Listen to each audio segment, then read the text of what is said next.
we'll get you guys,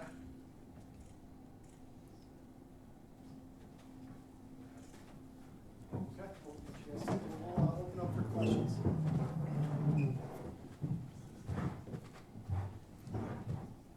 Betsy.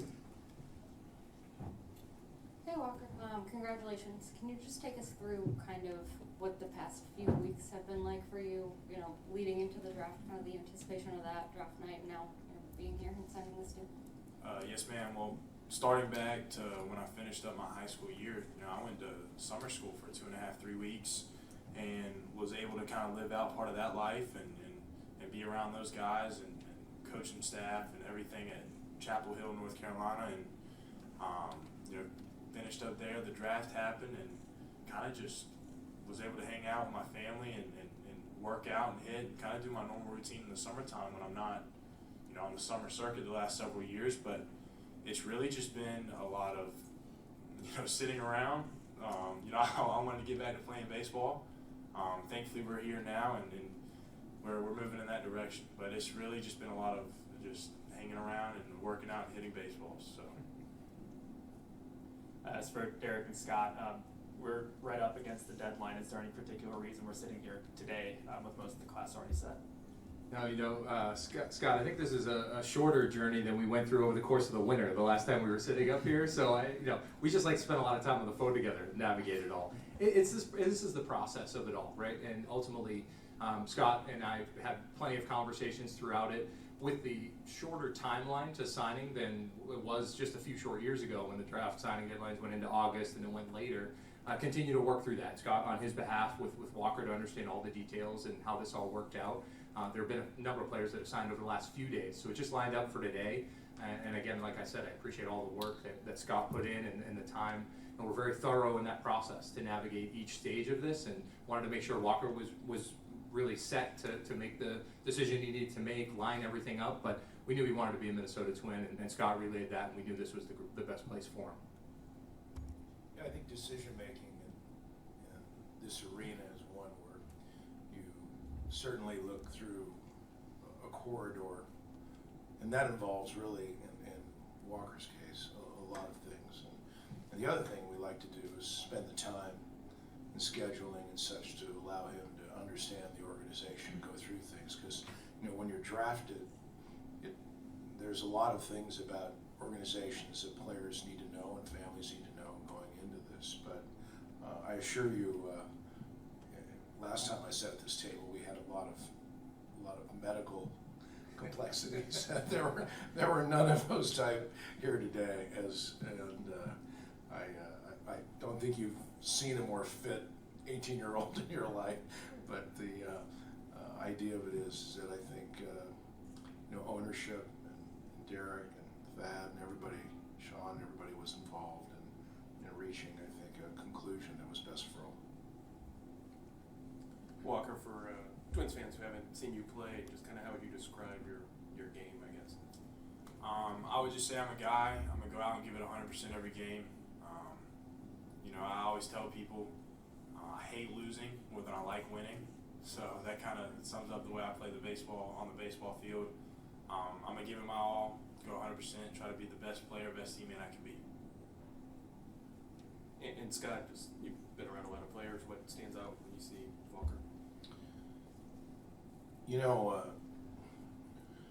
I think when you see Walker, you go right to the physical specimen that he is. But when I got to watch Walker play a number of times, but I went to his home. What best describes Walker and the Jenkins family is, I said, we watch you play from a distance, you'd really like to see you hit. And his eyes opened up and said, no problem, let's go do it. And Clay, his dad, goes, let's go. It was 11 o'clock at night. We went to the batting cage, and for 2 hours they hit, and we had a marvelous time. If that tells you anything about the spirit of the Jenkins family and who Walker is and what his commitment to baseball is, I think that best describes his character. Walker, congratulations. Who or what have been some of the most important influences in how you approach the game and how you play the game? Once again, it just goes back to my family. the way I was raised, the way they taught me to play the baseball game. I was fortunate enough, my dad played baseball at NC State. My mom was a college athlete as well. They taught me how to play the game the right way, how to treat others, and just how to go about life. So I think that's been a huge just reason to why I am the way I am now, and how it's resulted in this. So. And what have you learned about the Minnesota Twins organization in the last 2 weeks, your time with Michael Kadire and otherwise? Well, I've spent a lot of time with Cuddy. Learned to say that name, you asked me. I called him sir one too many times. But I spent a lot of time with Cuddy over the last 2 years, just talking through just baseball in general. Obviously, he loved the Twins. He was here for 10 years, a long time. It's a great organization. I was lucky enough this past past summer to go and kind of get a tour of the Fort Myers, where the facility is down there, and it's just great. I've only heard good things about the development of players. Obviously with guys like Joe Mauer, Michael Kadire coming through here, drafted by this program. I've only heard good things, so that's what I can say about it.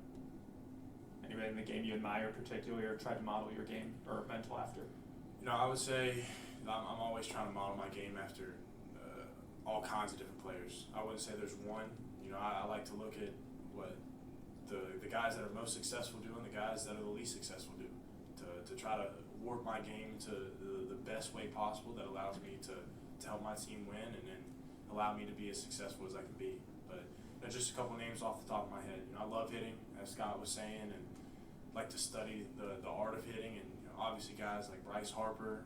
I actually have a video of Joe Mauer on my phone, Ken Griffey Jr., Barry Bonds, Ronald Acuna Jr., just incorporating so many different players into my play style and figuring out what works for me as in comparison to them.